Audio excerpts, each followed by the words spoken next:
Então, pessoal, boa noite. Vamos continuar, né, com o ciclo de palestras do primeiro simpósio de Direito Penal, né, agora com a presença dos professores Pierre, professor Dr. Alfrânio, professor Dr. Fausto.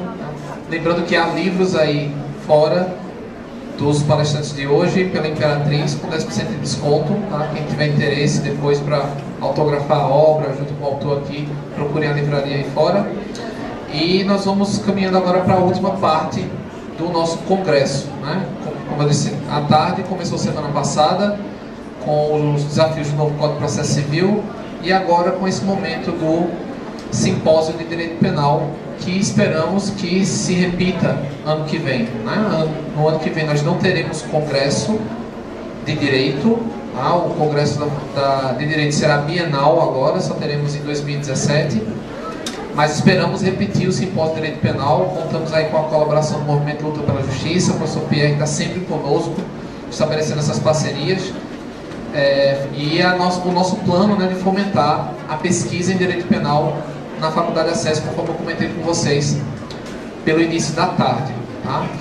Então, sem mais perda de tempo, porque o conteúdo de hoje à noite é riquíssimo, creio que vai ser muito rico a participação de todos os palestrantes, e convido, primeiramente, para compor a mesa, nosso parceiro, professor Dr. Pierre Sotomayor.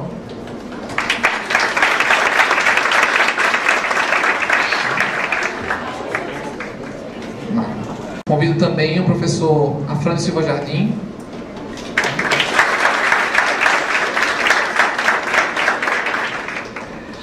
O professor Afrânio é procurador de justiça aposentado no Ministério Público do Rio de Janeiro, livre docente em Direito Processual Penal, mestre em Direito das Relações Sociais e professor associado de Direito Processual Penal nos cursos de mestrado e doutorado. E para compor a mesa também o palestrante Dr. Fausto Martins de Santos, que é desembargador federal e doutor em Direito Penal pela USP. O tema da palestra do Dr. Pierre é a ordem pública como fundamento para a prisão preventiva. A impunidade, tolerância zero é o tema da palestra do Dr. Fausto. E as controvérsias atuais do processo penal com o professor Afrânio.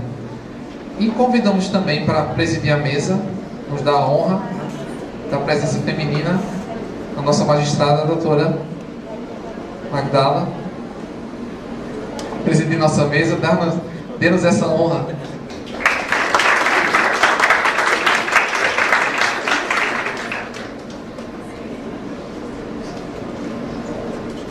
Boa noite e boa palestra.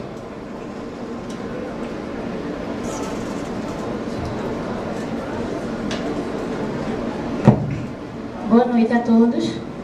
Vamos então dar início às nossas palestras, iniciando com o Dr. Pierre Sotomayor.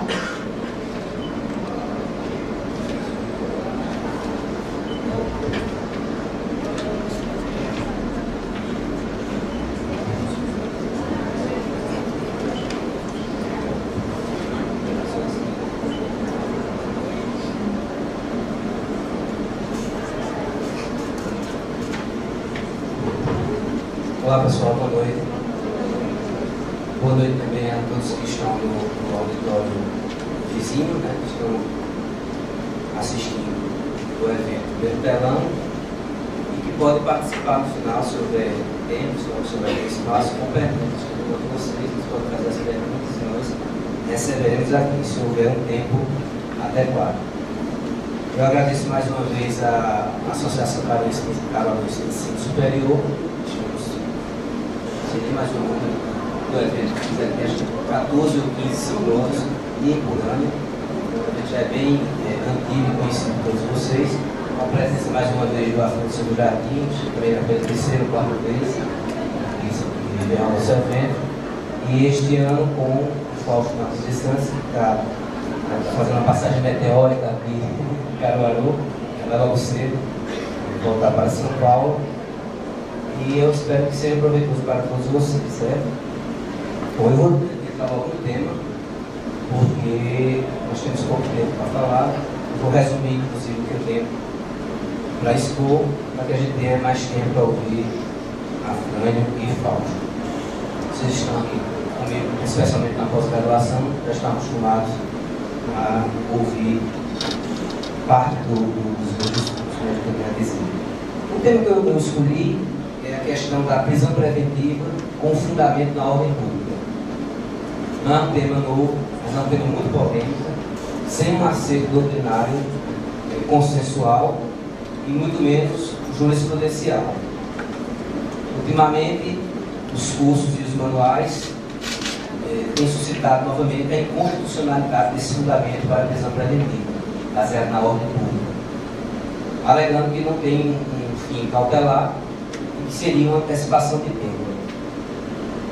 E é um tema realmente que tem importância na realidade prática do nosso sistema penal, porque eu acho que mais de 90% das prisões cautelares são decretadas com base na ordem pública. Nós temos posições de doutrinadores que são muito garantistas, eu diria até abolicionistas, dizendo da inconstitucionalidade da prisão preventiva com base nesse fundamento, e outros doutrinadores que dizem que a ordem pública aceita uma quantidade de significados e realmente beira a inconstitucionalidade, porque o termo fica servindo para qualquer coisa. Eu vou abordar isso de forma rápida e tentar dar uma solução que eu acho que é uma solução de equilíbrio. A gente tinha pensando isso, né, sobre a questão do processo penal, do direito penal, ter uma postura de compromisso com a aplicação da sanção penal e também com os direitos de defesa, vamos dizer assim, contraditória, ampla defesa do indiciado, investigado ou acusado. Não podemos perder de mente isso, então. O processo penal é instrumento de aplicação do direito penal e também é um instrumento para a garantia dos direitos do acusado. E quando a gente pega, parece que não é do mesmo modo o processo penal que a gente está falando. Eu não quero fulanizar a coisa, não vou dizer o nome dos doutrinadores, mas certa linha doutrinária encontra inconstitucionalidades em qualquer tipo de correção estatal. É um pessoal vinculado ao abolicionismo penal mesmo. Enquanto que outros figuram no que é chamado movimento Lei e Ordem, e também parece esquecer que o Instituto de Direito Processual Penal tem sim seu compromisso com a mitigação da aplicação do poder punitivo. É evidentemente que tem. Recentemente, uma decisão de prisão preventiva sofreu ataques nacionais, ou seja, naquele site conhecido conjunto, dos professores Lênin Luiz Streck e do penalista e processualista penal de São Paulo, Guilherme Souza Nutti. E foram ataques merecidos, porque o colega magistrado fez uma decisão formulária para decretar a prisão preventiva do acusado com base na ordem pública, de forma que a decisão tinha uma página somente. Quando ele fundamentou, entre aspas, que isso não é fundamentação, colocou no começo, trata-se de requerimento de prisão preventiva, e dizia lá, a prova da materialidade, parênteses, aí, X, sim ou não, X, sim. Há indícios de autoria, acordo X. A prisão preventiva é necessária para quê? Aí tinha ordem pública, instrução criminal e garantia da aplicação da lei penal. Ele marca o X. Isso é uma aberração jurídica, uma teratologia realmente. Isso não é fundamentação, anula o pleno direito da decisão. E suscitou o debate de forma violenta, né? O pessoal que é mais vinculado ao garantismo penal, ao abolicionismo até, deu toda a carga, vamos dizer assim, em cima dessa questão da prisão preventiva com esse fundamento tão genérico que é a ordem pública. É indefensável a postura do colega. Mas também é indefensável que a gente vê num grau menor de gravidade, mas também sem fundamentação. Eu vejo isso dos meus colegas aqui e em outros lugares, eu poderia dizer, que são decisões que decretam a prisão preventiva com base na ordem pública, um pouco mais extensas, com 3, 4, 5 páginas, mas também em formulários. Sequer tem espaço para colocar o nome de quem está sendo decretada a prisão, às vezes. Coloca, por exemplo, que o tráfico de drogas é um crime grave, que viola a saúde pública, equiparado a crime hediondo, decreta a prisão preventiva para garantir a ordem pública. Faz assim com o roubo também, e vários outros crimes, baseados apenas na gravidade abstrata do delito, sem fazer referência ao que aconteceu no caso concreto, à forma de execução daquele crime, e para decretar a prisão com base na ordem pública. Eu queria a vocês, sem medo de errar, se faz um trabalho aqui na penitenciária de José Vasco de Souza, em qualquer unidade do sistema carcerário nacional, vamos encontrar mais de 90% dos presos provisórios sobre esse tipo, prisão preventiva para a área de ordem pública. Não tem nenhuma possibilidade de estar equivocado com isso. Pode ser maior, menor não é, de 90%. Os outros dois fundamentos, acho que todo mundo já conhece, né? Foi passada a informação que já está mais avançado no curso de Direito, praticamente todo mundo assinou o oitavo período, são a conveniência da instituição criminal e a garantia de aplicação da lei penal. Para decidir por uma prisão preventiva, o juiz deve passar por 3 momentos. Vou dar uma revisada disso aí para depois a gente focalizar na questão da ordem pública. Primeiro, há de se perferir se existem condições de admissibilidade naquele tipo de crime para que a preventiva seja decretada. Com a Lei 12.403, de 2011, nem todo crime é passível de prisão preventiva. Antes já havia alguma limitação. Eu vou falar só da parte nova, para não complicar muito. Agora, para que o crime seja passível de prisão preventiva, ele tem que ter pena máxima combinada acima de 4 anos. Salvo se o acusado, ou indiciado, investigado, for reincidente em crime doloso e não estiver prescrita essa reincidência por aquele prazo de 5 anos após o cumprimento de extinção da pena. E também quando há violência doméstica ou familiar contra a mulher, enquanto idoso, enfermo e criança. Então, se não for violência doméstica ou familiar contra a mulher, idoso, criança, enfermos, e o indiciado ou réu não for reincidente em crime doloso, o crime tem que ter pena máxima combinada acima de 4 anos. Essa é a primeira questão que o juiz deve enfrentar para decretar a prisão preventiva. Depois de verificar que estão presentes as condições de admissibilidade, estão no artigo 313 do CPP, o juiz deve analisar o chamado fumus moniuris, ou fumus comis, que ali, a depender do doutrinador, se coloca com essas expressões latinas diferentes, mas quer dizer a mesma coisa. O juiz deve analisar se há prova da materialidade do crime, ou seja, tem que decidir, em primeiro plano, se o crime existiu, se há algum crime, qual é este crime, evidentemente, e se há indícios de autoria. Não é prova cabal, como se existe para a condenação. Uma prova indiciária, indícios de autoria suficientes, a quem faça até uma proporção entre o que é indício leve, indício suficiente, indício grave. Mas o que se diz é que devem existir indícios de autoria. São chamados pressupostos da prisão preventiva. Passada essa segunda fase, chega na questão da necessidade da prisão preventiva. Então, há condição de admissibilidade para decretar a prisão preventiva? Há. Existem os pressupostos? Existem. A prisão é necessária? O juiz deve responder a essa última pergunta, dizendo da necessidade fundamentada em um desses 3 itens. Ou para garantir a aplicação da lei penal, que é quando existe o risco de fuga, vai tornar ineficaz a sentença condenatória, se ela vier a ser proferida, o cidadão fugir, não tem como executar essa sentença.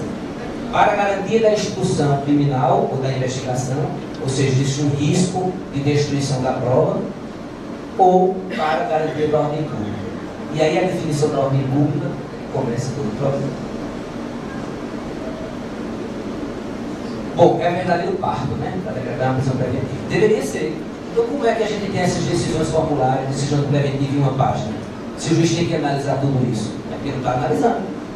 As decisões estão muito mal fundamentadas, e daí vem essa séria crítica, inclusive muitos doutrinadores dizendo que é inconstitucional o fundamento da ordem pública para a prisão preventiva. Eu diria até o seguinte: se quiser racionalizar a mesma crítica, a ordem pública seria inconstitucional também para medidas cautelares diversas da prisão. Porque esses fundamentos que eu falei agora, garantia da aplicação da lei penal, conveniência da instituição criminal e ordem pública, são fundamentos para todas as cautelares, não apenas para a prisão preventiva. Ressalvando a questão da prisão temporária, né? falando das cautelares pessoais. A prisão temporária tem outros fundamentos. Mas a proibição de frequentar determinados lugares, usar tornozeleira, recolhimento domiciliar, o juiz tem que fundamentar um desses três itens, ou a garantia da aplicação da lei penal, ou renúncia criminal, ou ordem pública. Não é só para a prisão preventiva, portanto. Quando se faz então a crítica à prisão preventiva com base na ordem pública, essa crítica também é extensível aos outros medidas cautelares diversas da prisão. Quais são as principais críticas? Eu vou expor as principais críticas e depois tentar respondê-las. Essa seria a metodologia que nós vamos utilizar. Primeiro eu vou dizer as críticas, você não imagina que eu estou concordando com elas, e logo depois eu vou tentar responder essas críticas. A principal é dizer que a prisão preventiva com base na ordem pública não tem cautelaridade. Seria isso. A prisão preventiva, para garantir a instrução criminal, ela tem uma preocupação, uma finalidade de preservar o efeito, a sentença penal condenatória, de forma que, se há um risco daquele réu destruir o material que vai comprovar a fraude licitatória, ou vai matar uma testemunha para impedir que ela faça depoimento em juízo, vai tornar a sentença, então, menos fundamentada, mais longe do critério de justiça, porque a prova vai ser inadequada, não vai ser tão adequada, vamos dizer. Vamos decretar a prisão desse indiciado, desse réu, para preservar o material probatório e a sentença vai ser o mais próximo possível, portanto, do que realmente aconteceu. Quanto pior a prova, pior a sentença, em termos de justiça, de sua decisão, do seu conteúdo decisório. É evidente. Então, ela tem um fim cautelar. Ela se presta para preservar o resultado do processo, da prestação jurisdicional definitiva. Há outro fundamento também, a prisão preventiva para garantia de aplicação da lei penal. Qual é o risco? É que se o réu fugir, a sentença vai ser ineficaz. Há um caso muito famoso, não sei nem se esse continua fora de Itaína, mas de São Paulo, do médico Roger, alguma coisa, sobre o dele, nem me lembro, exato, bigodudo, que teria cometido vários estupros, um médico ginecologista, que pegou mais de 170 anos de prisão, algo assim, e fugiu, não sei se segundo foragido ainda, mas fugiu para um país que não tinha acordo de extradição, né, com o Brasil, e não volta nunca mais. Se essa informação já estivesse presente, parece até que está, porque ele está no caso concreto, só para dar um exemplo, decreta-se a prisão preventiva para garantir a aplicação da lei penal, porque existe um risco de fuga. Parece que foi decretado, superintendente acordando, coisa assim. Mas eu quero mostrar isso para vocês, a questão da cautelaridade desse fundamento. A prisão preventiva aí está se prestando para garantir a eficácia da sentença penal condenatória, que não foi proferida ainda, né? Vai ser proferida. E aí a gente chega na questão da ordem pública. E o que a doutrina diz? E diz corretamente. Essa motivação não tem cautelaridade, ela não se presta para garantir a eficácia de uma sentença que vai ser prolatada no futuro, a sentença penal condenatória. Porque o fim dela é garantir a questão da segurança pública. É um fim que, na verdade, deveria estar presente, está, não sei se de forma eficaz, no direito penal, na sanção penal que vai ser aplicada. Qual é a resposta do Estado diante de um crime cometido para se conseguir a pacificação social? É aplicar a sanção penal. Então, a pacificação social seria um fim do direito penal, da prisão-pena, e não poderia ser transposto para uma prisão provisória que é decretada antes da condenação. Seria, portanto, segundo essa doutrina, uma antecipação dos efeitos da pena. Está se tentando, através do processo, obter a pacificação social, garantir a segurança pública, a ordem pública. E isso não seria uma finalidade constitucionalmente plausível para o processo penal. Isso é uma finalidade do direito material. Está se fazendo, então, portanto, uma antecipação do juízo de culpabilidade. Outra crítica importante, não ficar só em duas, existem várias críticas na doutrina, né? Você pode pesquisar na literatura específica, é a questão da multiplicidade de significados para a questão da ordem pública. Já se decretou prisão para a ordem pública sob diversos fundamentos. Se prestou significado a essa expressão tão genérica, os mais variados órgãos. Por exemplo, já se decretou prisão preventiva para garantir a credibilidade do Poder Judiciário e das instituições do sistema penal. Já se decretou prisão preventiva para garantir a integridade física do investigado, com medo de ser linchado pela família da vítima. Já se decretou a prisão preventiva para acalmar o clamor público que o crime provocou em determinada comunidade. E se decreta muito, hoje cada vez mais, a prisão preventiva com base na ordem pública para evitar a prática reiterada de crimes. Mas aí existem outros significados, estou ficando só nos mais comuns. Você pode dizer, mas a gente lê no tal doutrinador que isso é coisa antiga, não se decreta mais por conta disso. Eu acabei de ler, semana passada, não quero finalizar muito, você está longo, mas o doutrinador de São Paulo, e defende exatamente isso, que a prisão preventiva para a garantia da ordem pública ainda é constitucional para preservar a integridade física do investigado judiciário, para garantir a credibilidade das instituições, pelo clamor público produzido no meio do que foi cometido. Está lá, defendendo isso. O livro é de 2015, a edição. Então não é uma discussão amorfa, coisa perdida no tempo. Eu acho que tem como responder bem a essas duas críticas hoje. Vou tentar a vida agora. Né? Eu acho que as cautelares, elas têm os fins processuais, mas têm fins extracautelares também. A questão é saber se esse fim extracautelar é constitucional ou não. Veja bem, o processo penal ele tem um caráter instrumental em relação ao direito penal. Vou tentar fazer um silogismo simples aqui, para tentar esclarecer melhor. A Constituição traz no seu artigo 5º o direito de todos à segurança e à liberdade. No artigo 144, também da Constituição Federal, diz que a segurança pública é direito e dever de todos. Inclusive, no 144, diz que a segurança pública deve ser exercida para a garantia da ordem pública. Então, essa terminologia ordem pública tem assento constitucional. E a segurança pública tem também no artigo 5º e no artigo 144, como direito de todos, individualmente, e direito da coletividade. O Estado deve prestar proteção aos valores constitucionalmente albergados, positivados na Constituição. Essa proteção que o Estado dá através do ordenamento jurídico, que pode ser ordenamento jurídico penal ou extrapenal. Vamos ficar só no penal. Então o Estado deve, tem o dever, na faculdade, tutelar penalmente os valores mais importantes que estão positivados na Constituição. Certamente. Isso vai fazer através do direito penal. Mas o direito penal vai ser aplicado por qual instrumento? Pelo processo penal. Ora, a política de segurança pública que o Estado desenvolve, com base no artigo 144 da Constituição, inclui a política criminal, inclui o direito penal e o processo penal. O Estado tem a obrigação de tutelar a segurança pública? Tem. Faz isso através do direito penal, ótimo. Mas o direito penal é aplicado através do processo penal. Não tem como extrair o processo penal, portanto, da política criminal de defesa da segurança pública. Não tem como correr disso. O processo penal se insere na política criminal do Estado. E essa política criminal ela não é solta. Ela está determinada pela Constituição, como é que ela deve ser exercida, para garantir a segurança pública e da ordem pública. Então me parece que, já por aí, eu posso dizer que é constitucional a questão da ordem pública como um fim extracautelar da prisão preventiva.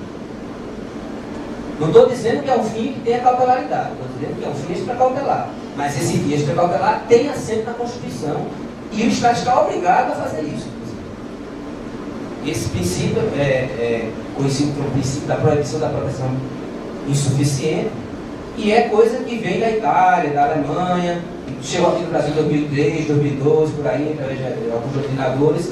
Hoje se fala muito, por exemplo, na questão do direito ambiental, que o Estado protege de forma insuficiente o meio ambiente, porque os crimes ambientais têm as penas ridículas, até, então vai queimar uma floresta inteira e vai ter uma transação penal para fazer essa comunidade. Se o Estado, amanhã, o projeto de Código Penal está em vigor, combinasse uma pena ao crime de homicídio de 1 a 2 anos de prisão, seria inconstitucional. Porque seria uma proteção insuficiente ao valor vida. Tá certo? É isso aí? proibição de proteção suficiente impõe ao Estado uma determinada política. No nosso caso, uma política penal, para garantir a segurança pública. Aí pode até não gostar disso, eu vejo muitos doutrinadores que não gostam, mas está lá, não se pode negar. Outra questão, eu vou ficar aqui, depois eu falo sobre a questão dos significados de ordem pública. Outra questão é em relação ao juízo de antecipação de culpa. Veja, existe muita retórica no discurso jurídico, muito. E essa retórica às vezes leva a um esfumaçamento, vamos dizer assim, da realidade das coisas, eu acho.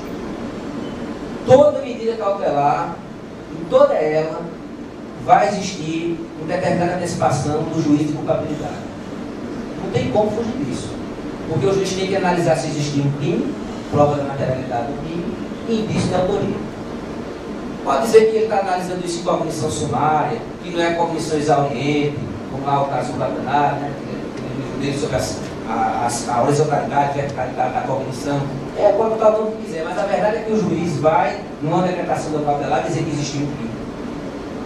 E que provavelmente quem praticou esse crime foi o réu, ou o indiciado, ou o investigado. Senão ele não pode decretar nenhuma medida cautelar.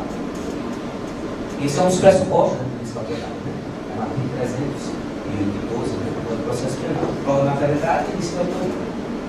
Então, alguma antecipação do juízo de culpabilidade vai existir em qualquer medida cautelar. Defender então que todas as prisões provisórias são inconstitucionais? Já vi gente sugerindo isso.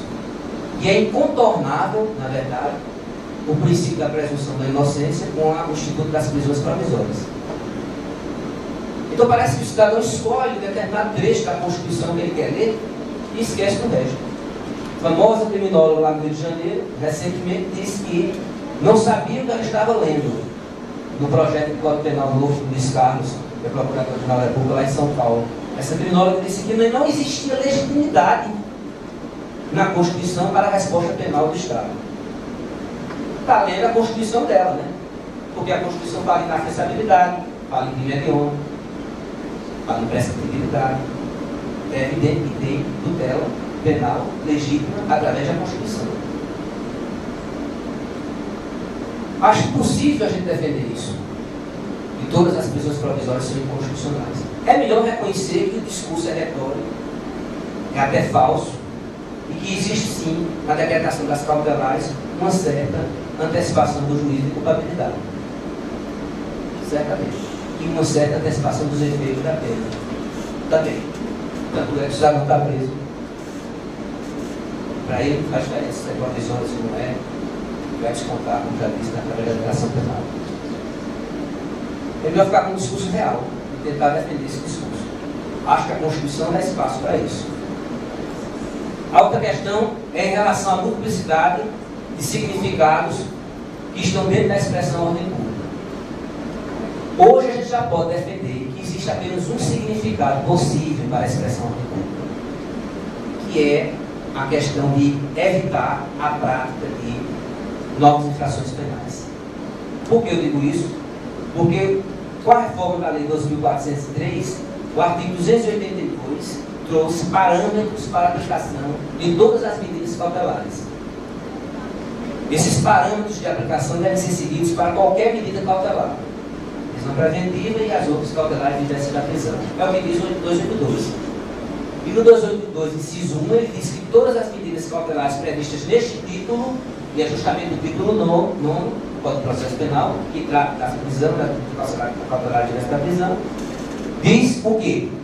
Deverão ser decretadas para conveniência da instrução criminal ou garantia da investigação. Conveniência no 312, ele fala em garantia, o 282 fala em garantia da investigação ou instrução criminal, garantia de aplicação da lei penal e, nos casos expressamente previstos, para evitar a prática reiterada de infrações penais. Que é justamente um dos significados que sempre foram atribuídos à ordem pública. Se faz a crítica também a isto, pela mesma razão que falei agora há pouco. Está se antecipando os efeitos da condenação. Por quê? Porque evitar a prática reiterada de crimes diz respeito à questão da prevenção especial. Lembra da questão da teoria da pena? Os fins da pena, prevenção geral, positiva e negativa, prevenção especial, positiva e negativa. Então, evitar a prática de novas infrações penais é vinculada a um dos efeitos da pena, que se espera da pena, que é a prevenção especial negativa, evitar que o sujeito volte a praticar delitos.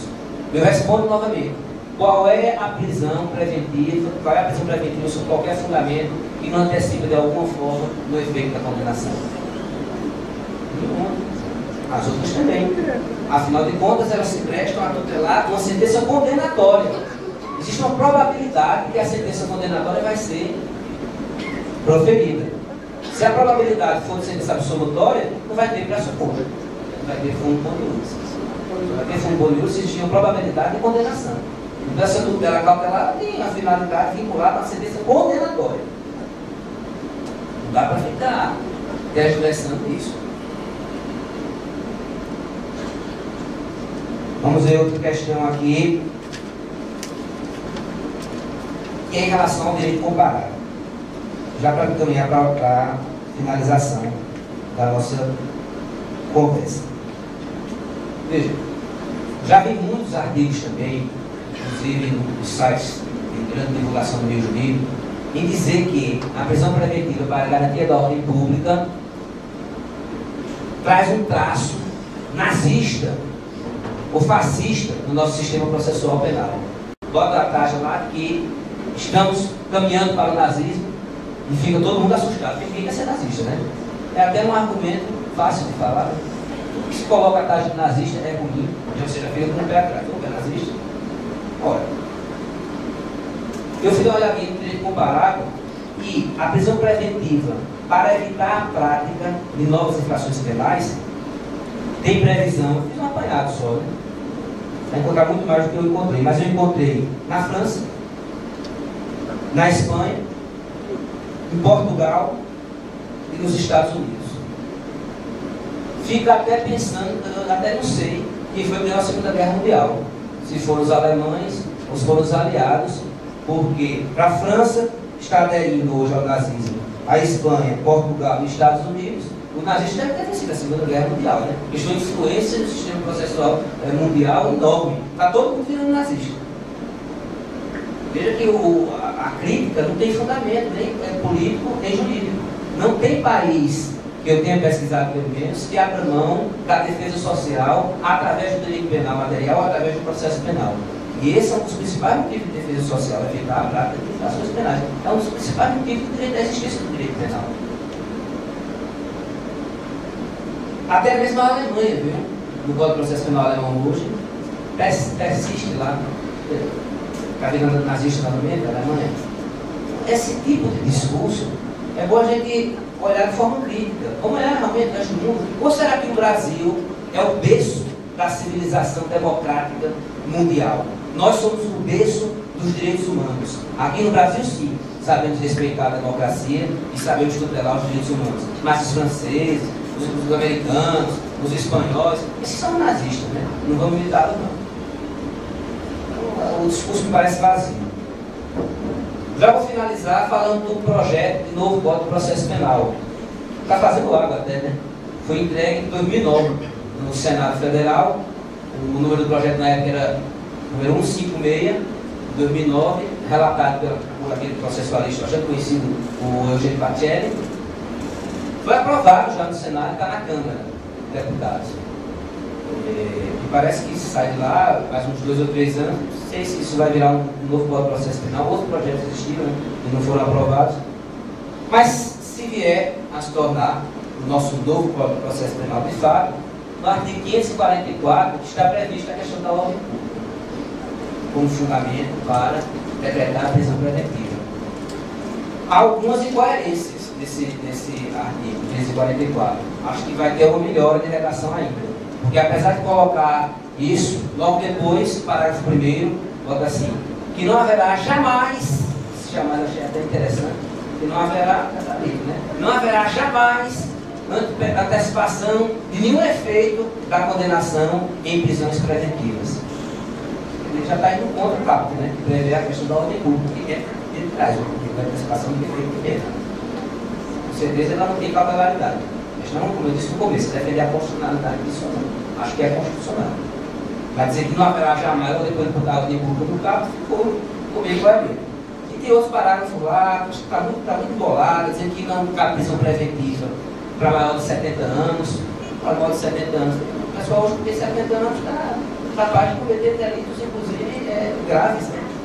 Tem vários exemplos aí, como é estupro, roubo, mais de 70 anos. Mas não pode decretar prisão preventiva para maior de 70 anos. Aí outro inciso diz, salvo se existe extrema necessidade cautelar. Mas isso aí já é um pressuposto, aliás, isso já é um pressuposto das prisões preventivas, que é a questão da necessidade.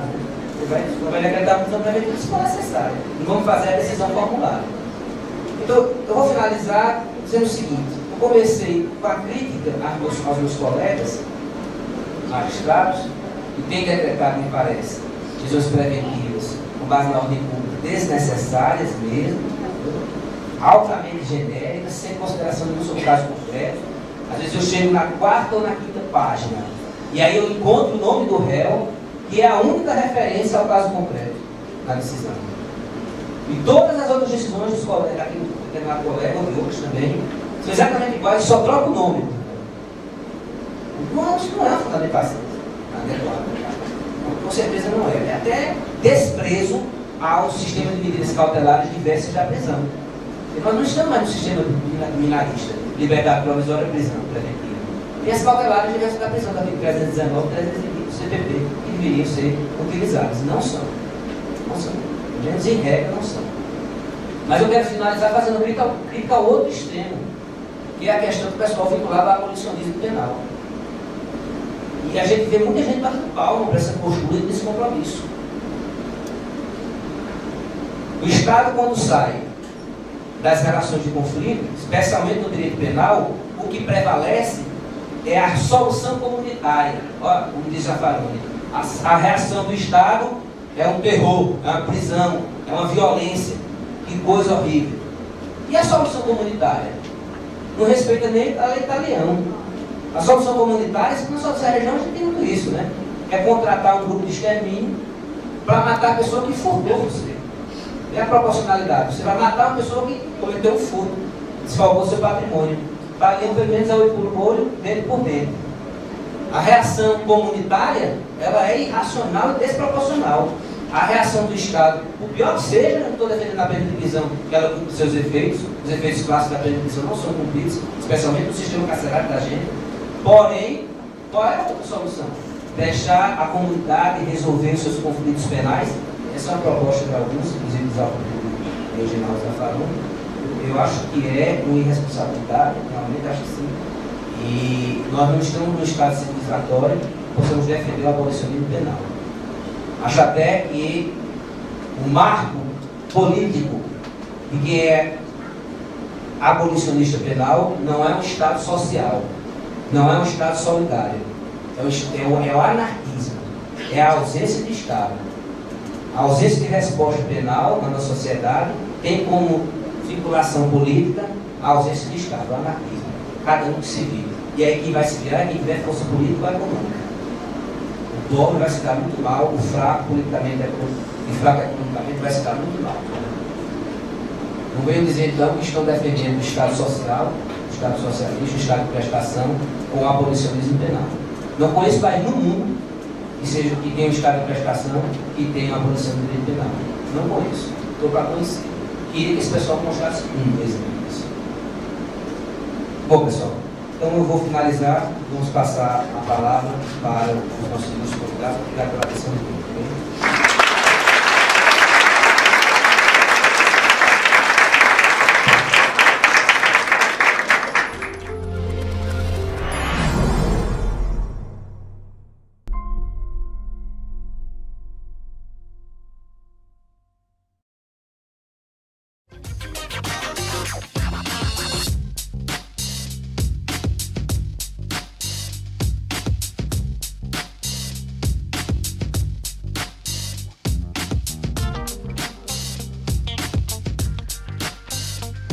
Bom, então vamos para a palestra do professor Afrânio Silva Jardim, que vai falar no tema as controvérsias atuais do processo penal.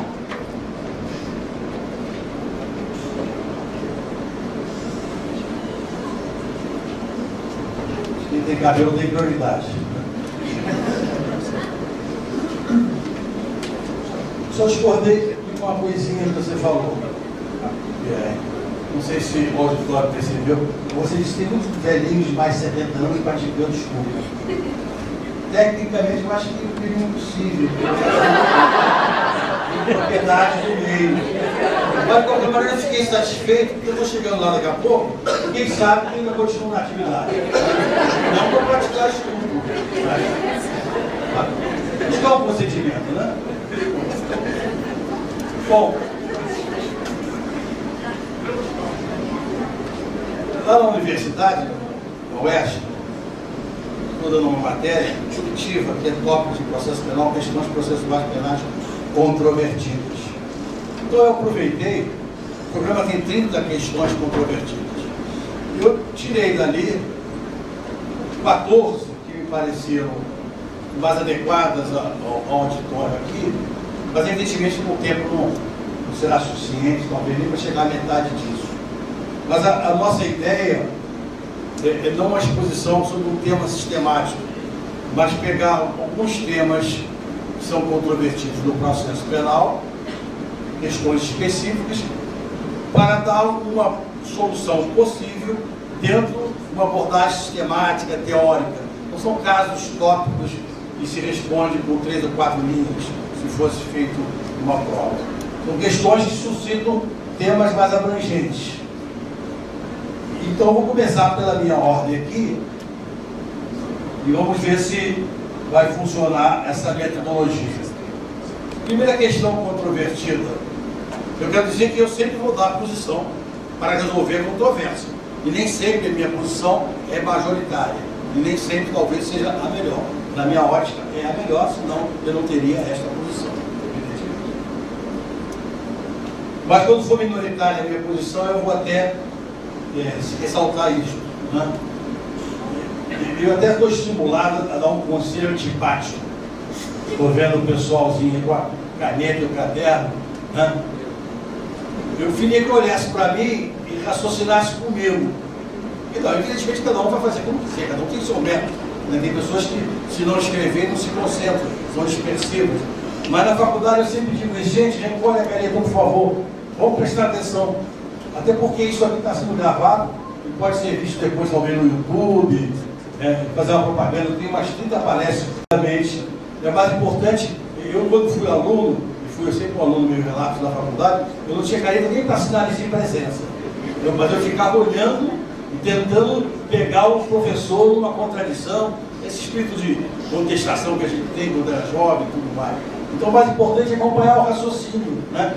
E se entender o que eu vou dizer, daqui a 10 anos, 30 anos, você dá essa solução. Agora, se decorar, daqui a um mês talvez esqueça, né? É tudo uma questão de raciocínio. Então é só uma sugestão, uma opinião, né? Prestar atenção é mais importante. Até porque hoje pode gravar, de repente, não sei. Se ficar escrevendo, acho que vai perder o raciocínio, não sei. Né? Bom, a primeira questão controvertida é o seguinte: deve o juiz se declarar incompetente no inquérito policial? O juiz recebe o inquérito, verifica que o crime teria se consumado numa outra comarca, pelo artigo 70, a competência, em regra, é do local onde se consumou a infração, e ele vai se declarar incompetente. Deve o juiz proceder dessa maneira? Bom, primeiro, aliás, quase sempre acontece isso, um erro leva a outros erros. Primeiro erro, que leva ao erro que nós vamos tratar aqui: o juiz não deveria participar, atuar no inquérito policial. Dentro do sistema acusatório, polícia e Ministério Público, Poder Executivo, é que investigam e depois vão ao Poder Judiciário manifestar sua pretensão punitiva. E o juiz vai receber ou não a denúncia. Cabe a ele receber ou não a denúncia. Mas não cabe ao juiz, não deveria caber ao juiz atuar no inquérito policial. Em alguns estados, como no Rio de Janeiro, onde nós temos a central de inquéritos e as promotorias de investigação penal, o inquérito não passa pelo juiz, a não ser que se requeira uma prisão preventiva, uma prisão temporária, e agora com audiência de custódia, naquele primeiro momento. Mas o juiz não atua no inquérito, porque o juiz não deve estimular a polícia ou o Ministério Público a investigar. Ele tem que prestar jurisdição, tem que ser um terceiro imparcial. Ele não pode estar no fronte, na liça, querendo condenar o investigado, querendo que a apuração seja rápida, querendo que se apure, etc. Isso não é o papel do juiz. Né? No inquérito policial, que é um procedimento pré-processual, não há processo ainda, não há acusação individualizada, formalizada. Mas, pelo Código de Processo Penal, o inquérito é distribuído ao juiz, é o juiz que fixa o prazo do delegado prosseguir nas investigações, permitia, entende-se até que não está recepcionado pela Constituição, que o juiz requisitasse diligências ao delegado. Então, quase que o juiz assume a presidência do inquérito. Então, o delegado não investigue nesse caminho, investigue no outro, faça isso. O juiz virou o juiz da área de instrução, ele está presidindo, determinando a investigação. Evidentemente que não vai ter imparcialidade para depois julgar. Então, a ideia é afastar o juiz do inquérito policial e o juiz presta a jurisdição quando provocado pelo exercício da ação penal. Lamentavelmente, em termos de Supremo Tribunal Federal, tem que se requerer, o Procurador-Geral tem que requerer ao desembargador, ao ministro, autorização para estar no inquérito. Isso é absolutamente inconstitucional, porque se não dá, o juiz de não pode investigar. Como é que fica? Se eu posso denunciar com peça de informação, então o meu vizinho investiga e me traz peça de informação, eu, o procurador, não preciso. Percebam? Você pode denunciar sem inquérito, com peças de informação, com documentos. Se o ministro Supremo não permitir investigar, não cabe a ele permitir ou não investigar, cabe a ele julgar. Eu posso ter peças de informação e denuncio. Eu, Procurador-Geral da República, sem inquérito até, inclusive. Né? O ministro não permite o Procurador-Geral investigar, mas o vizinho meu investiga e me dá as peças de informação e eu denuncio. Né? Mas, enfim, isso é uma outra questão. Na medida em que se tem esse erro de o juiz atuar mais ou menos no inquérito policial, é comum o juiz se declarar incompetente no inquérito policial. E aí tem um problema. Competência, o que é? É o limite ao exercício da jurisdição, tendo em vista critérios pré-estabelecidos da lei. Só se fala em competência onde há jurisdição. Na atividade administrativa, a gente fala em atribuição.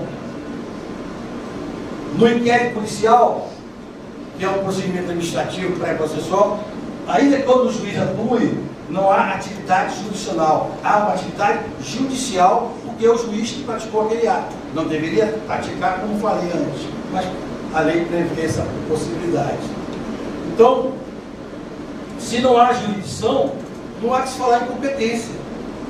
Se não há que se falar em competência, não cabe o juiz se declarar incompetente ou competente. Vejam, o juiz diz, eu sou incompetente porque o crime se consumou na comarca B, e eu sou o juiz da comarca A. Aí eu pergunto para o juiz, mas doutor juiz, que crime se consumou na comarca B? Se não há uma acusação formal, não há uma imputação. Ele está trabalhando com uma imputação hipotética, que ele acha que o Ministério Público deva fazer. Mas o Ministério Público não fez, e nem sei se fará, e não sei se fará aquela imputação. Como é que ele pode estar competente, dizendo que o crime é este, e o crime se consumou em outra comarca, se no inquérito só tem um emaranhado de investigações, depoimentos, laudos, documentos, etc. Percebam? Como é que o juiz pode dizer, eu sou competente, eu sou incompetente para esse crime, se não há uma denúncia, ou até uma queixa se a ação fosse privada, dizendo qual é o crime que está provocando a sua jurisdição? Não é possível, tecnicamente. Até porque do juiz, no inquérito, não se está querendo saber nenhum ato a ser praticado por ele. O que se quer saber no inquérito? quem é que tem atribuição para denunciar, se for o caso, ou para requerer o arquivamento, se for o caso, ou para requisitar novas diligências. Quem faz isso é o Ministério Público. Então a questão é de atribuição do Ministério Público. E como disse o professor Demoro lá no Rio de Janeiro, o Ministério Público, como querelante da ação penal privada, como titular do direito de ação, é que sabe aonde e como vai exercer o seu direito de ação. Se eu exercer erradamente, se eu narrar um crime consumado na comarca B, perante o juiz da comarca A, aí ele vai se declarar incompetente para aquele crime que eu narrei, na minha denúncia. Mas se não tem denúncia, ele não pode dizer qual é o crime. Perceberam a questão?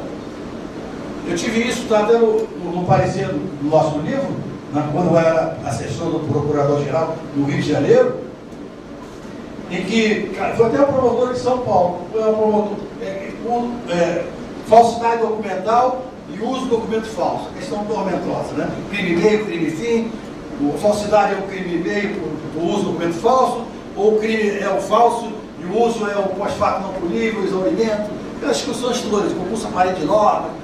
Então, o inquérito caiu na promotora de São Paulo, com marca X, não sei, não me lembro.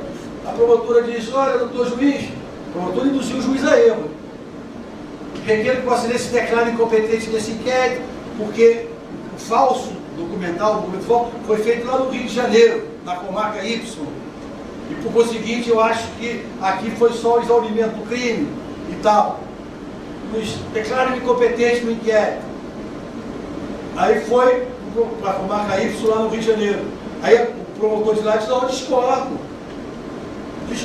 Eu acho que o crime que prevalece é o crime de uso de documento falso. A falsidade foi um meio. É uma discussão que existe aí, direito penal complicada, né? Discordo. O juiz suscita o conflito negativo de competência. Aí foi para, na época, o Tribunal Federal de Recursos, se não me engano, foi para o segundo grau do tribunal, não me lembro de onde foi, entre os dois estados do Tribunal Federal de Recursos, antigo. E os ministros lá disseram: não, competente é o juiz da comarca X de São Paulo, porque o crime que prevalece é o uso do documento falso. Foi para a promotora de novo lá e disse: olha, com todas as vênias, eu não obedeço a ordem do tribunal. No sistema acusatório, o juiz não pode convocar sua jurisdição, o juiz não pode acusar, a minha denúncia não pode estar rascunhada num acordo, eu é que formulo a opinião delite, eu não denuncio por esse crime. Ponto. Eu acho. Perceberam? Não pode o tribunal, para julgar um conflito que na verdade era de atribuição entre membros do Ministério Público, dizer qual é o crime e qual é o crime que o Ministério Público tem que denunciar. Isso viola o sistema acusatório. E disse: não denuncie. Aí o que o juiz fez? Não sabendo o que fazer, ao procurador-geral. E aí quando o juiz disse: não, isso é um conflito de atribuição. O crime é esse, quem não vai denunciar é fulano e tal. Mandou para lá e denunciou. Esse é o caminho que parece correto, né? O Supremo trata o conflito de atribuição como sendo incompetência e manda para o Superior Tribunal de Justiça. E o Superior Tribunal de Justiça não pode obrigar o promotor, o procurador da República, a fazer a denúncia que ele acha mais correta. No sistema acusatório, o juiz não provoca a sua jurisdição, né? Essa é uma questão interessante. E o Supremo agora, na Operação Lava Jato, né, fatiando, como estou dizendo, a questão lá da Lava Jato, está dizendo: não, esse crime aqui não tem conexão com a Operação Lava Jato, é de São Paulo, do Rio de Janeiro, competente é o juiz, né? E é um problema, porque o Procurador-Geral tem que passar pelo Supremo. Então, porque senão o Procurador-Geral vinha, desmembrava, ele mesmo mandava para o Procurador da República, o Procurador da República investigava e denunciava. Não tem que pedir ao Poder Judicial, o Poder Judicial não tinha que fazer isso. Há uma toda subversão do sistema processual aí. Verdade? Muito bem. E dentro dessa ótica também é importante dizer que é comum, e alguns autores até sustentam isso, o Frederico Marques, antigo Frederico Marques, o juiz no inquérito policial julgar extinta a punibilidade. Comum. Como é que o juiz vai julgar no inquérito policial que faz coisa julgada material, onde não há ação, não há processo, não há jurisdição? O inquérito é um procedimento administrativo. Isso viola toda a teoria geral do processo. Ah, mas prescreveu. Julgo vistos, etc. Deve para ter. Cumprir as metas lá do CNJ, sentença, vistos, etc. Tal. Julgo extinto a punibilidade, porque prescreveu. Crime prescreve, tanto tempo, tal, prescreveu. Mas, primeiro, numa ação, num processo de jurisdição. Uma sentença hoje no procedimento administrativo, coisa julgada, faz coisa julgada material, varia se fosse realmente sentença não é. Percebeu? Como é que pode? E depois, como é que o juiz vai dizer qual é o crime que prescreveu se não há uma acusação individualizando, imputando na denúncia o crime? Ele vai sacar, dentro do inquérito, às vezes um inquérito de 10 volumes, 4 indiciados, 6 crimes, ele vai dizer, o crime aqui é de dano, está prescrito. Mas o Ministério Público não denunciou por esse crime. E se for qualificado, a pena é maior, talvez não esteja prescrito. Perceberam? Então não pode o juiz, a rigor, declarar extinta a punibilidade do inquérito judicial. O que se deve fazer é requerer o arquivamento, o MP, e o juiz definir o arquivamento, estamos tratando de arquivamento, tendo a causa extinta de punibilidade como razão de decidir, mas não como objeto da decisão. Para não ter uma sentença fazendo coisa julgada material. Se amanhã verificar que o indiciado não morreu, que aquela decisão é falsa, não foi julgado extinta a punibilidade, foi arquivado, é fácil desarquivar. Prova nova. Súmula 524, artigo 18, vai para o processo penal. Agora, se você julgou extinta a punibilidade, vai ter um problema. Vão dizer que fez coisa julgada, que foi julgado numa revisão processual, etc. Enfrentamos isso também lá no parecer, lá no livro, no caso concreto que nós tivemos. Bom, uma outra questão. O Supremo Tribunal Federal está dizendo que, em algumas hipóteses, a decisão de arquivamento do inquérito ou das peças de informação, em algumas hipóteses, faz coisa julgada material. Coisa julgada material, devem conhecer já, né, no processo civil, da teoria geral do processo, pode imputar aquela decisão, né? Então, a decisão de arquivamento do juiz, fazendo coisa julgada material. Se o juiz arquivou, reconhecendo a lei de defesa, conduta ilícita do indiciado, não pode mais prosseguir a investigação, nem se surgir prova nova, é imutável a decisão. Se o juiz entendeu que não houve a conduta, não houve o fato, coisa julgada material. A decisão, é meu juízo, esse entendimento, mas tem súmula. É absolutamente equivocada. Como é que você vai ter uma coisa julgada onde não há ação, não há processo, não há jurisdição?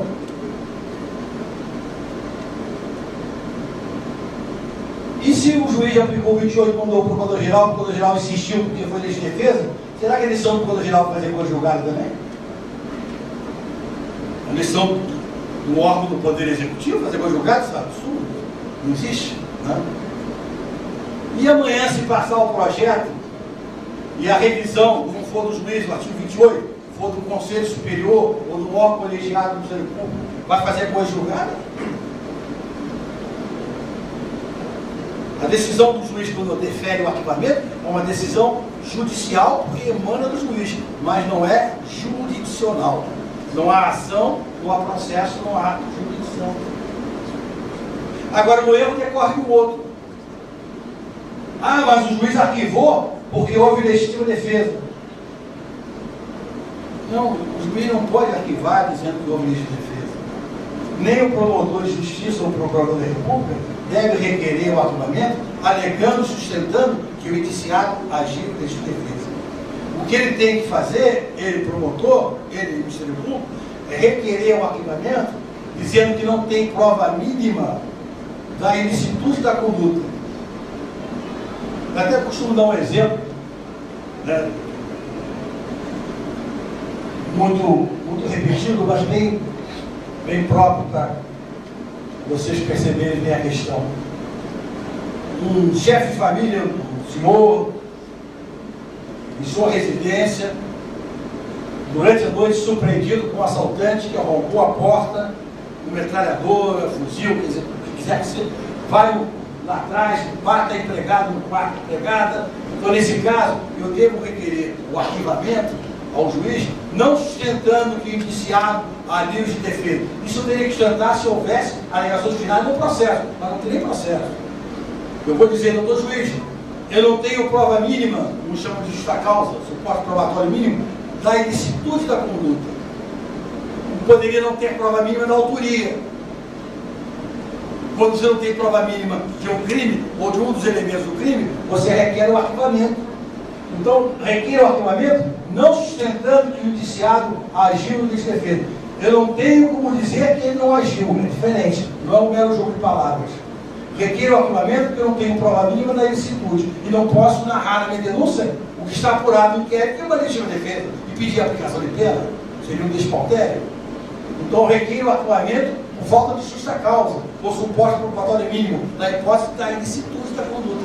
O juiz arquiva por falta de uma condição da ação, que é a justa causa, ou então porque a prova mínima da ilicitude. O juiz fica no pórtico das condições da ação e não entra no mérito, porque não cabe julgar mérito onde não há ação, não há processo, não há jurisdição.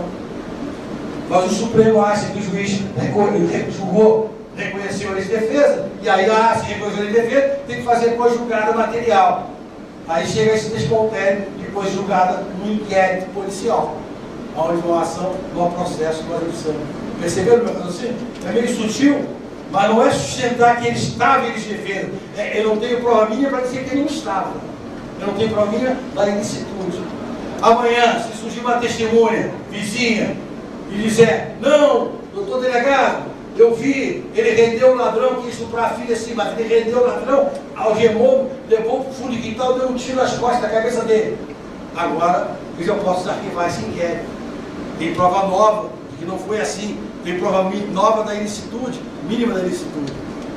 Então não há que falar que foi julgada material. Porque a prova do inquérito, ou das peças de informação, que podem ser avulsas, né, são provisórias, não houve contraditório, são inquisitórias, podem ser falsas, podem ser criadas, fabricadas, não tinha advogado lá, não tinha juiz, não tinha promotor.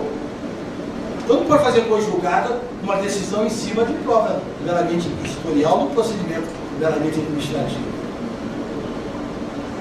Terceira questão, mais do tempo aí, por isso eu vou adiantando. Nosso sistema processual penal admite o arquivamento implícito, arquivamento do inquérito implícito, nessa posição minha minoritária.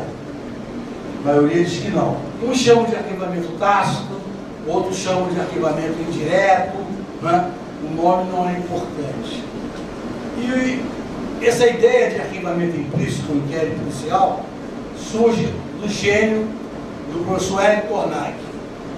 Para mim, um dos maiores processualistas penais brasileiros de todos os tempos. Hélio Baixo Tornag, já faleceu há uns 20 anos atrás. Eu tive a aventura, o sucesso de ser assistente dos dois maiores processualistas para mim brasileiros de todos os tempos. Eu fui assistente do Tornag na faculdade particular durante um ano, tive contato com ele. Eu sou velho, né? Estou quase chegando na idade do estudo do semana.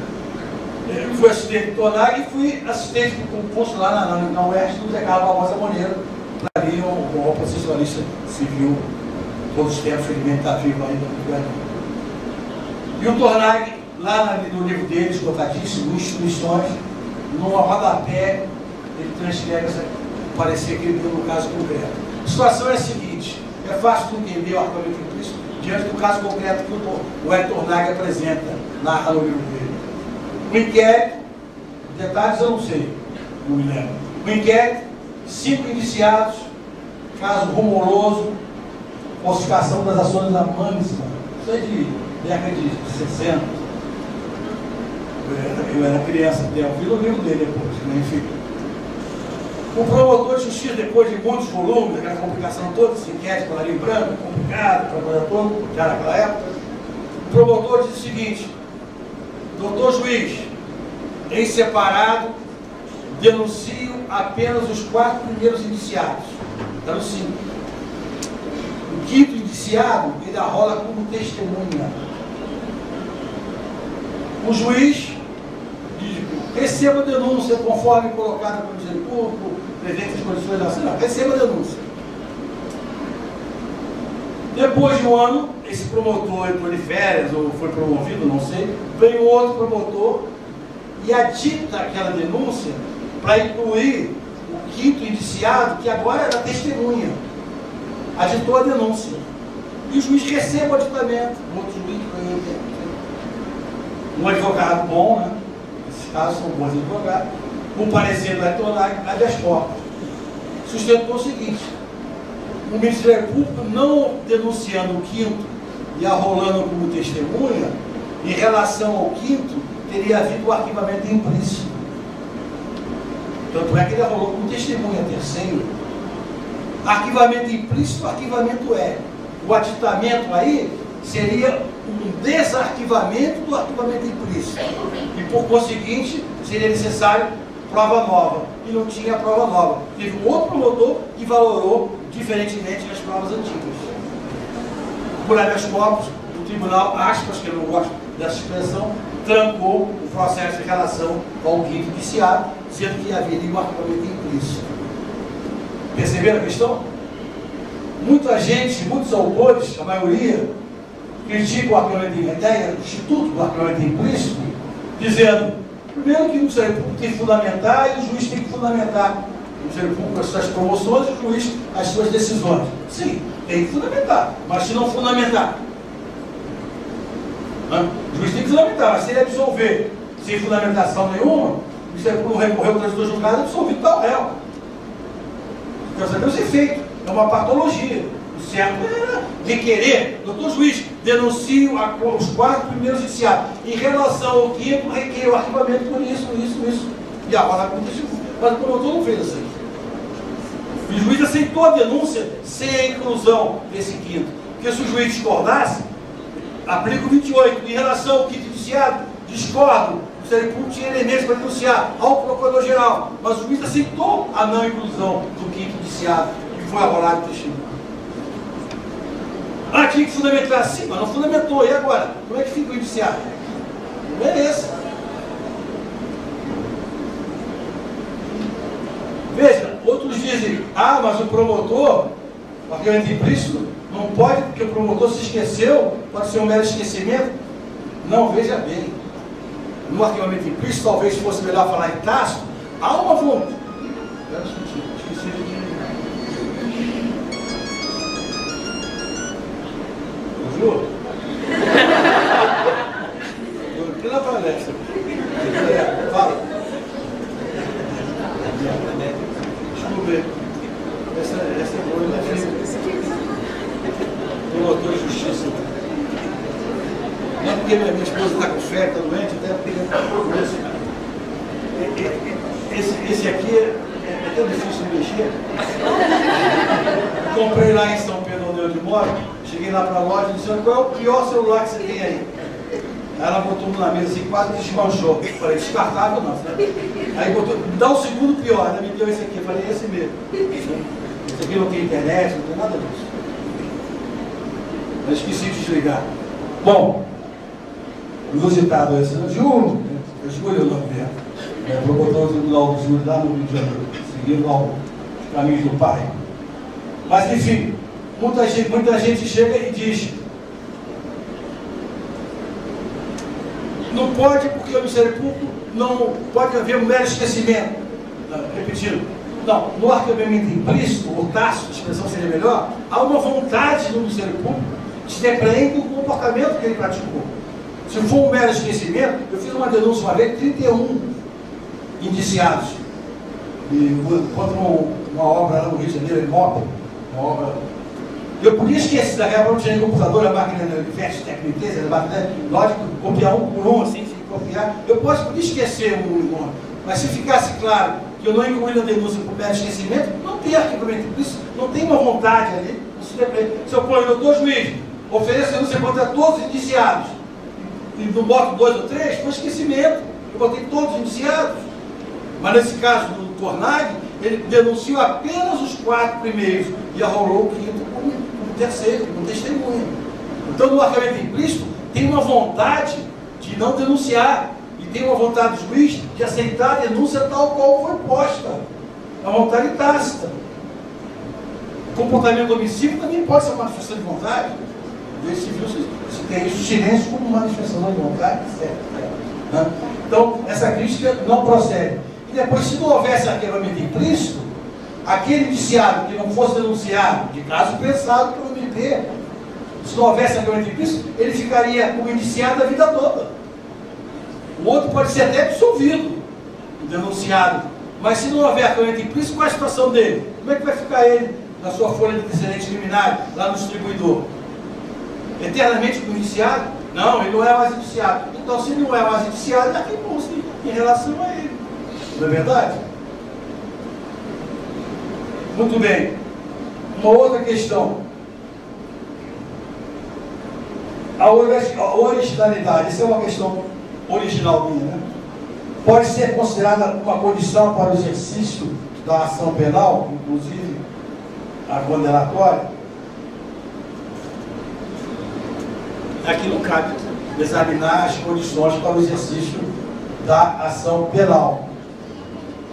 A doutrina tradicional, lembram disso? Velocidade do nível do pedido, interesse em agir e a legitimação das partes, legitimação de causa. Né? Hoje o novo Código de Processo Civil que está em vacastro até não fala mais expressamente na possibilidade jurídica do pedido, entendendo o Fred Thier e outros, que isso seria mérito. Uma discussão a respeito disso, o próprio Lieberman, na última edição do manual, já não falava mais, etc. Né? Etc. Mas eu acho que cabe ainda falar isso, se o pedido de uma denúncia de morte no Brasil seria um pedido juridicamente impossível, etc. Eu sempre coloquei no processo penal uma quarta condição, que eu chamava de justa causa. Hoje eu afasto a palavra justa causa, que é muito problemática, e falo suporte probatório mínimo. Não se admite acusação penal sem prova nenhuma, porque se é réu, já pode ser um dano irreparável, ou pelo menos de difícil reparação. No Estado democrático de direito, não se pode admitir uma acusação leviana, temerária, porque às vezes já pode causar um dano, não só a você, como seus filhos na escola, etc. Então, a ação penal condenatória só é estimada se ela tiver arrimo, lastro e alguma prova da autoria, da ilicitude e da culpabilidade, juiz de reclamação da conduta. Né? E eu sempre coloquei essa prova mínima como quarta condição da ação penal. E de uns 12 anos para cá, eu venho sustentando uma quinta condição para o processo penal e quarta para o processo civil e processo do trabalho, que seria a originalidade. A originalidade como uma condição para o exercício da ação penal.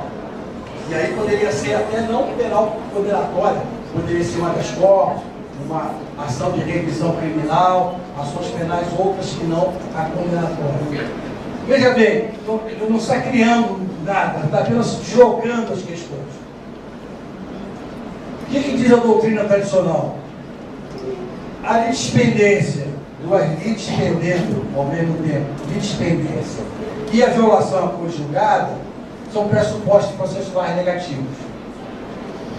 Essa, pode pegar os manuais, os livros de processo civil, hoje, pressupostos processuais de existência, juiz, partes e demanda, pressuposto de validade, juiz competente, não impedido, não suspeito, partes capazes ou bem representadas, né? Suprindo a incapacidade, demanda regularmente proposta, aquela coisa toda.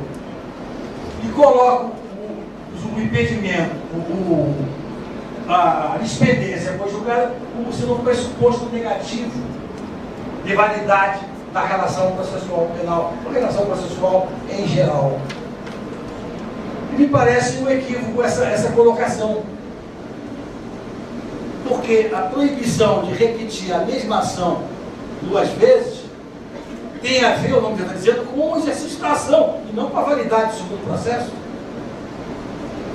Pressuposto processual negativo, primeiro que pressuposto negativo já é uma contradição nos próprios termos. É negativo, não pode estar posto, né? Enfim, isso aí é contornável. Mas negativo, se fosse um pressuposto processual negativo, o segundo processo que reproduzisse uma mesma ação está pendendo de dependência, ou já foi julgada, ela já foi absolvida, seria nulo, pressuposto processual negativo. Então ele teria que anulá-lo. Ele diria, a partir de que ato? Ah, a partir de todo o processo. Sim, mas se anulou o processo, pode-se praticá-lo de novo. E anular por quê? Se a denúncia está apta, se o juiz era competente, se houve citação, se houve contraditório, se todas as regras processuais nesse segundo processo foram obedecidas. Se os atos processuais do segundo processo foram praticados em conformidade com a norma processual que os regula. A hipótese não é de anular, é de extinguir o segundo processo sem julgamento emérito.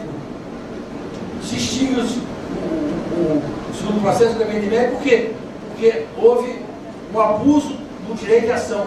O mesmo direito de ação foi usado duas vezes, ou simultaneamente, de dependência, ou depois de uma já ter sido julgada, violação após julgada. Quer dizer, essa proibição do bis in idem tem a ver com o exercício abusivo da ação e não com a validade do segundo processo. Então, para que uma ação seja bem exercida, o direito de ação seja bem exercido, ele tem que ser original, primeiro e único. Não pode ser uma fotocópia de um outro já julgado. Na minha cabeça, pode ser que eu tenha estabelecido uma premissa errada, algum raciocínio, mas na minha cabeça isso está claríssimo. A ação, para ser regularmente exercida, tem que ser a primeira e única. Se eu, promotor, denuncio duas vezes o mesmo réu pelo mesmo fato, eu estou abusando de direito de ação. Eu estou proibido de fazer isso. Fazer o quê? De exercer duas vezes a mesma direção. Então isso tem a ver com regular exercício da ação e não com a validade do processo. O processo é uma coisa, a ação é outra coisa, totalmente diferente. Agora, uma outra questão, se houver tempo, a questão da imputação alternativa. Sou minoritário também. Por exemplo, ajuda a entender bem as coisas. Isso é muito comum. Não imputação alternativa, porque a doutrina dos tribunais rechaçam sem maiores considerações. Imagine vocês, promotores de justiça.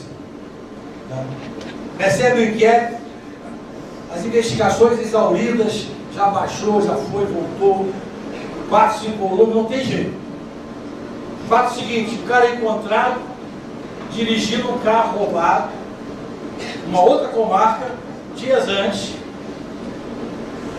ele dirigindo o carro, na blitz, a polícia vai, pega ele, um revólver debaixo do banco, ele às vezes, não sei, não vou entrar no mérito se é verdade, malandramente diz, doutor, eu comprei esse carro, eu sou receptador, rouba uma mão armada, apenas 5 anos e 4 meses, eu não sei quanto, receptação 1 a 5, né? 1 a 4, 1 a 4. Então ele vai e confessa uma receptação. Muito melhor para ele. E é preso flagrante por receptação.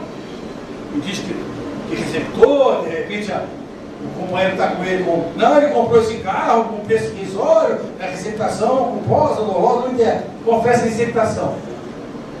Lavrado flagrante, tem um inquérito 10 dias para encerrar, o delegado suspeitando que a folha penal, ele é habitué do roubo e não da receptação, folha penal já condenado por de roubo, pega o dono do carro, traz, faz uma clareação, então ele reconhece ele como sendo o autor do roubo.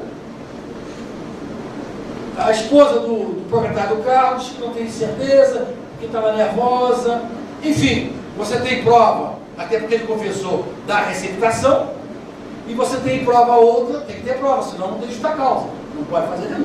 Tem prova que ele foi o autor do roubo, estava armado lá, tinha folha penal de roubo, enfim, foi reconhecido pelo menos por um dos proprietários do carro. E aí pergunta a você, que denúncia você vai fazer? Vamos por receptação. O cara coroa? Se for um promotor assim mais seguro, mais padre, um passo na mão que 2 voando, diz, vou denunciar por receptação, porque pelo menos esse ele confessou, né? É mais seguro. Sim, mas ele pode depois dizer que confessou mediante tortura, aquele papo todo, que não confessou, que assinou em branco, e não sei o quê, e tal, e só com base em confissão você pode também condenar, o juiz pode entender que ele praticou, na verdade, foi o roubo, absolve por receptação. E manda lá para outra comarca, porque o roubo foi na outra comarca, no outro dia, manda para lá, aí o promotor de lá de repente denuncia, o juiz lá entende, não, ele foi receptador, roubo, O reconhecimento é muito superficial, né, categórico. Olha como é que fica o negócio. Um manda para lá, um para cá e acaba absorvendo os dois. Por que você vai denunciar para o outro promotor na mão pesada? Não, vou denunciar por roubo. Que depois desclassifica, não pode desclassificar. Não vamos examinar o 384 aqui, que é outro crime. Desclassificado, roubo por furto. Está narrado a subtração, posso desclassificar no roubo de violência, desclassificando o roubo por furto. Mas não posso desclassificar do roubo para receptação, que é uma outra imputação, tem que fazer uma outra citação no interrogatório e tal. Né? Como é que fica? A ideia da imputação alternativa é justamente essa. Por que não permitir, e a lei não veda expressamente? No Código de Processo Penal da Argentina está expresso, permitido, isso pode cair vacácio, expressamente permitido, que o promotor diga, doutor juiz, no dia tal, 80 horas, tal, narra o roubo. Entretanto, se você silência, entender que não foi essa conduta que ele praticou, eu coloco que ele no dia tal, 80 horas, comprou o carro, sabendo de origem criminosa, na receptação. O que caracteriza a imputação alternativa é que uma imputação exclui a outra, senão seria cumulativa. Se ele roubou, ele não receptou. Se ele receptou, foi porque não roubou. Uma exclui a outra. Uma imputação cumulativa. E se o juiz tiver em dúvida se for os dois, até dissolve os dois, o réu das duas imputações. Não tem problema nenhum. Mas não é que seja uma acusação genérica, indeterminada, que viola o 41. Não. Eu estou dizendo, no dia tal, a tais horas, com o revólver, tal, 38, no interior, não sei o quê, depois de render. Então, narro, subtraiu o carro, tal, de fulano e tal. Se o juiz entender que não foi isso, foi o outro crime, ele pode condenar pela aceitação, porque está narrado também. E o réu se defende. Ele pode continuar insistindo, não, eu sou receitador. Ele pode chegar e dizer, não, nenhum dos dois crimes fui eu, isso é forjado. Ele diz o que ele quiser dizer, se defende amplamente das duas imputações. Eu tive um caso concreto, como promotor de justiça, foi a única denúncia minha rejeitada em 27 anos de promotoria, não, 31 anos de promotoria e 5 de procurador. Única denúncia rejeitada. Eu recebi um inquérito. O titular já tinha baixado para a delegacia, sabendo que ia entrar de férias, para deixar a banana quente na minha mão. Né? Então ele baixou, avaliação, os caras confirmam, carinha de novo. Enfim, chegou o inquérito, já relatado pela terceira vez, eu peguei o inquérito e eu estava escrevendo esse trabalho na época, fiquei até satisfeito. Era o seguinte, 2 indiciados, comerciantes, lá em São Cristóvão, no Rio de Janeiro, no geral de uma loja de autopeças, não sei por que motivo, se entenderam e brigaram. Um deu um soco no outro, que quebrou o lábio, o dente, abriu lá, sangrou a testa, e o outro pegou um cinzeiro, naquela época se fumava muito, jogou no outro, abriu o supercílio, lesão corporal leve, na época hoje seria juizado especial criminal, na época não tinha. E eu tinha a seguinte prova, já repetida várias vezes, não tinha como empurrar mais com a barriga, até porque não tinha barriga naquela época.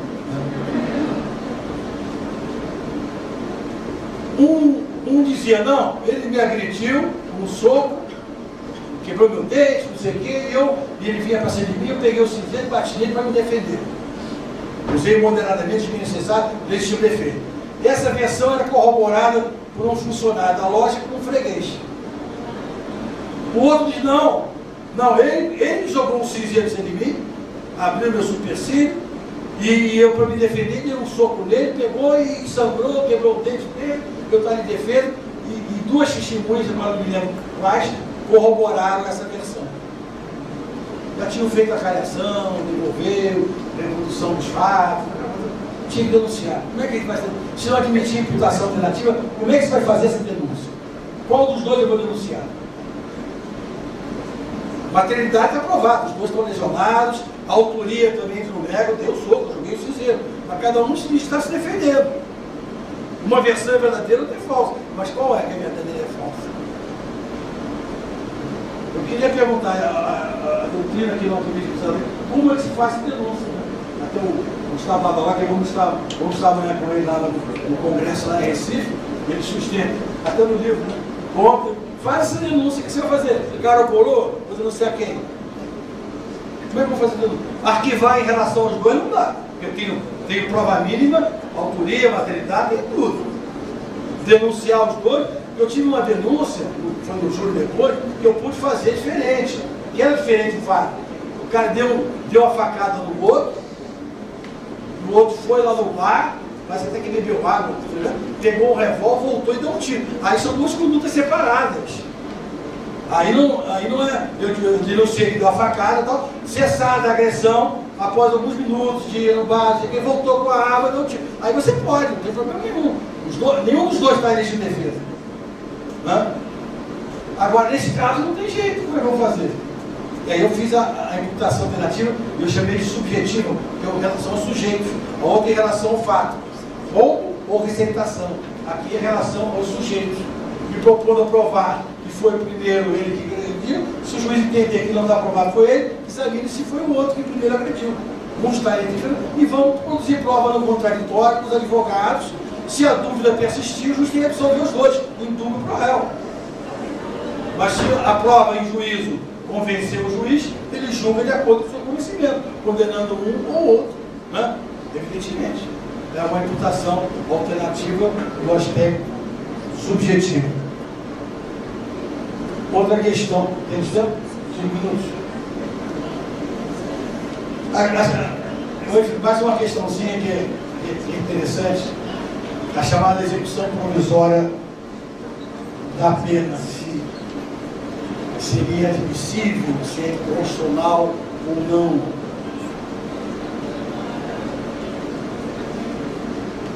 Hoje, a doutrina tradicional costuma dar ao princípio constitucional da presunção de inocência uma interpretação bastante ampla, e a posição do Supremo também. Embora o Supremo hoje esteja mitigando um pouco essa interpretação. Tanto é que na lei da fechamento eleitoral, a condenação do segundo grau para o tribunal colegiado já é suficiente para falar inelegível, embora não tenha transitado julgada aquela condenação. Porque, tendo em vista o princípio da presunção de inocência, embora a Constituição fala que ninguém será presumido culpado, não sei se há diferença entre presunção de não culpa ou presunção de inocência. Não vamos entrar nessa discussão. O Supremo entende a doutrina mais tradicional, que, tendo em vista o princípio da presunção de inocência, ninguém pode ser preso senão por uma medida cautelar ou por uma prisão para garantia da ordem pública. O Pierre enfrentou aqui a questão da constitucionalidade, etc. Não poderia ninguém ser preso como efeito de uma condenação. Porque no Código de Processo Penal anterior, pelo 594, 3831, dizia que é efeito da condenação o réu ser preso, salvo se apelasse sendo primário e consistente. A apelação dele tinha efeito suspensivo, então não seria preso como efeito da condenação. No tribunal ele era condenado antes da condenação, o recurso especial extraordinário não tendo efeito suspensivo, como a lei diz que não tem, ele seria preso em razão do acórdão, em razão da condenação. Não precisa decretar a prisão preventiva do acórdão, ele seria preso como efeito da condenação. A gente chamou de execução provisória da pena. Veio a doutrina e a Constituição de 88 disse, não, pelo princípio da presunção de inocência não pode prender o efeito de uma condenação. Ou decreta a prisão preventiva, ou prisão cautelar, ou tem que esperar o trânsito julgado. Conclusão, se deu efeito suspensivo a todos os recursos no processo penal. Se você só pode prender um efeito da condenação se ela transitar em julgado, enquanto houver um recurso, ela não transitou em julgado. Então todos os recursos têm efeito suspensivo. Isso é o primeiro despautério. Mas não declarar inconstitucional a lei do recurso especial extraordinário, que diz que ele não tem efeito suspensivo. Que eu saiba, não declarar inconstitucional. Então, embargos, agravo para fazer recurso especial, quando vai recorrendo, não pode prender com efeito a condenação. Isso tornou o nosso sistema absolutamente ineficiente. Nunca me moveu uma posição assim mais persecutória, embora promotor de justiça, na época. No Tribunal do Júri eu fiquei 15 anos lá. Eu sempre digo isso, era promotor na época, fiz uma estatística que no Rio de Janeiro todo era o que mais pedia dissolução em plenário. Então não é aquele promotor que tem aquela mão pesada, que acha que é o dono do mundo, que tem que condenar todo mundo. Não, sempre procurei uma posição de equilíbrio. Mas essa posição que se chegou no Supremo, sem perceber o Supremo chegou aí, depois que ele deu conta, levou um despautério. Né? O cara é condenado no tribunal do júri, agora mesmo no caso daquela chacina de Anaí, mataram lá o fiscal do trabalho, o cara ficou condenado a 30, 40, 50 anos, apela, porque ele é primário, ele apela em liberdade e vai para casa. Aquele Pimenta, jornalista da Folha, matou a namorada em 2 tiros, confesso, ele confessou. Foi preso só depois de 15 anos. Se apresentou. Né? Raro isso acontecer. Mas o cara foge, eu fugiria. Se fosse condenado a 30 anos, eu fugiria. Acho que a cabeça tira a barba, bota um terninho, pô, vou ficar beleza. Ninguém vai me achar. Emagreço um pouquinho também.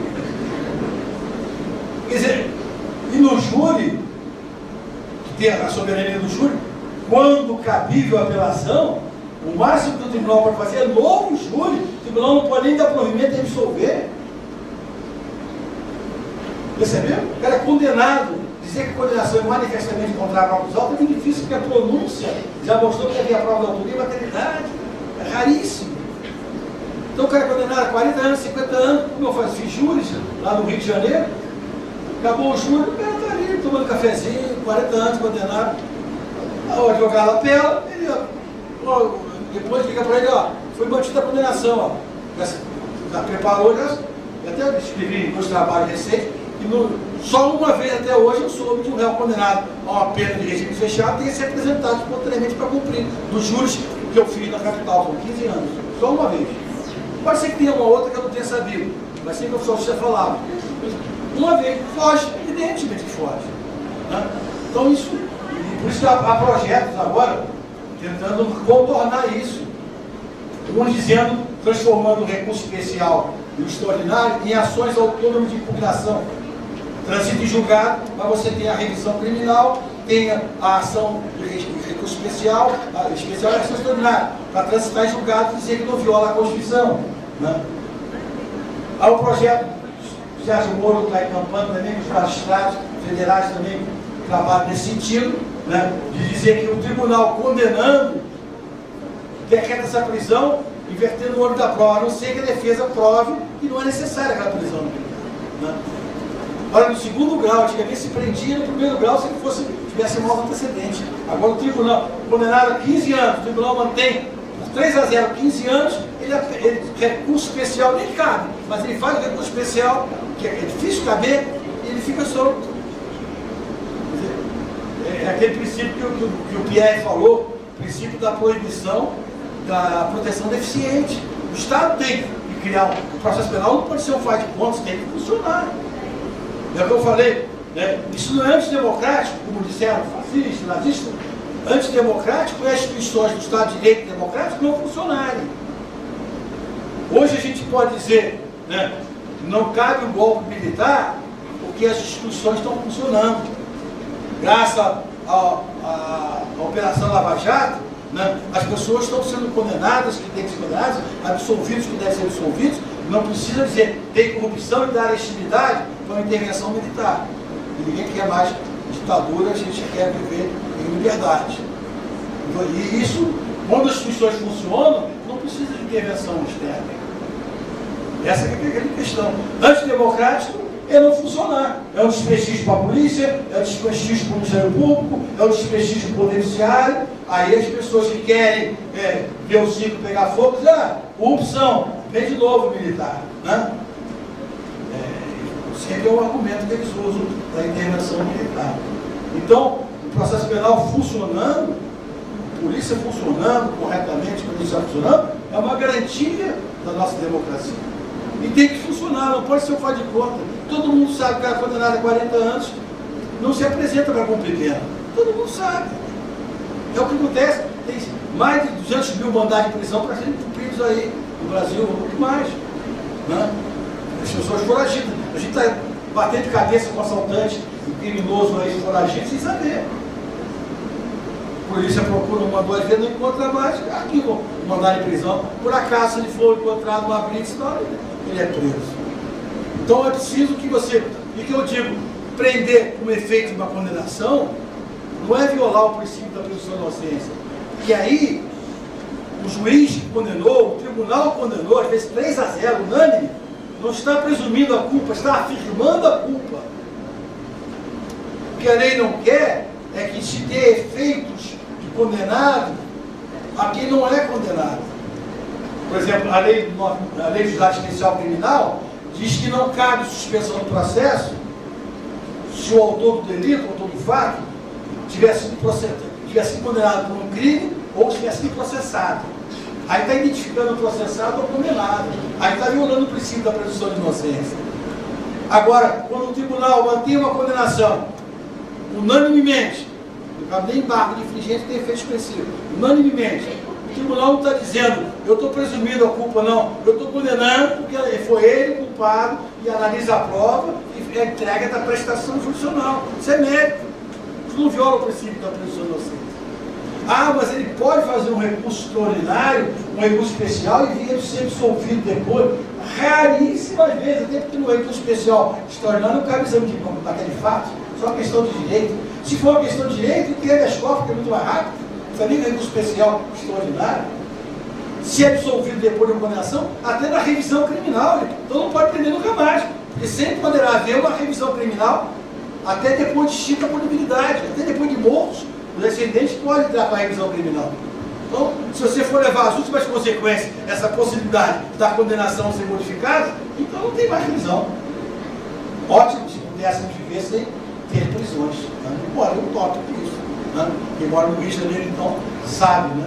Eu tenho carro blindado, minha mulher tem carro blindado, minhas filhas têm carro blindado, uma insegurança absoluta. Né? Não dá para viver assim, infelizmente. Sem prisão, sem direito penal. Cada vez mais a gente tem que ser severo com os crimes mais graves e mais benevolente com os crimes menos graves, para não botar pessoa que não merece ficar presa, para não ficar aprendendo na cadeia a prática de crimes. Né? Então tem que ter essa divisão. Então aí não é presumir culpa, não, é afirmar culpa, condenei. O recurso especial não tem efeito expressivo, então o acordo tem que ter eficácia. O que o Supremo está dizendo é que a sentença como ato jurídico não produz efeitos jurídicos. O acordo como ato jurídico não produz efeitos. Só depois que está julgado. Não produz efeitos, não nada jurídico. Enquanto não está julgado, penas altíssimas. Né? Isso não, acho que não serve para a sociedade, essa interpretação. Né? Como todo o princípio pode ser interpretado, depende do que você querer. Se você quiser, como já fizeram, princípio da inocência, disseram lá, Ferradioli, não sei o quê, até a prisão preventiva é inconstitucional, você pode dizer isso tudo. Mas você pode interpretar também num sentido diferente, como estão fazendo. Não é presumir culpa, é afirmar culpa, como o recurso não tem efeito expressivo, o acordo com os efeitos, e ele deve ser preso. Porque para ser absolvido do recurso especial extraordinário é raríssimo. É mais fácil uma revisão criminal que não impede a prisão. Gente, já tomei um pouco de tempo do Fausto e peço desculpa aí por ter no final apressado um pouco a exposição. Agradeço a atenção de vocês. Obrigado.